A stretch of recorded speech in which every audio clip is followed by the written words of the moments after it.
Sa Ephesians 1 verse 13. And you were included in Christ when you heard the word of truth, the gospel of your salvation. So ang tanong, paano tayo nai-include? Paano po tayo nakabahagi? Ang kanyang sabi, nung ating narinig ang salita ng katotohanan. Amen? Kaya dahil sa pagkatawag ng kanyang mga apostol, dumating sa atin ang aral ng katotohanan. Ay ano ang nangyari? Tayo'y sumampalataya. Amen? Ang ating natanggap ay ang katotohanan na ito ang batayan ng ating pananampalataya.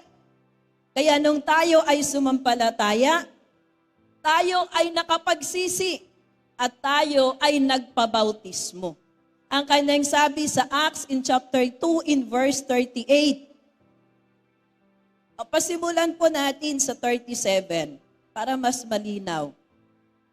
Nang marinig nga nila ito, ay nangasaktan ang kanilang puso at sinabi kay Pedro at sa ibang mga apostol, mga kapatid, anong gagawin namin? Makikita natin dito na dahil sa pangangaral ni na Apostol Pedro kasama ng ibang mga apostol, ano ang nangyari? Nagkaroon sila ng kaalaman. Nagkaroon sila ng tanong, anong gagawin namin? At ang sagot in verse 38, at sinabi sa kanya ni Pedro, mangagsisi kayo at mangagbautismo ang bawat isa sa inyo sa pangalan ni Jesucristo sa ikapagpapatawad ng inyong mga kasalanan at tatanggapin ninyo ang kaloob ng Espiritu Santo. Purihin ang Panginoon. Kaya paano natin natanggap ang kaloob ng Espiritu Santo? Paano tayo nakasampalataya?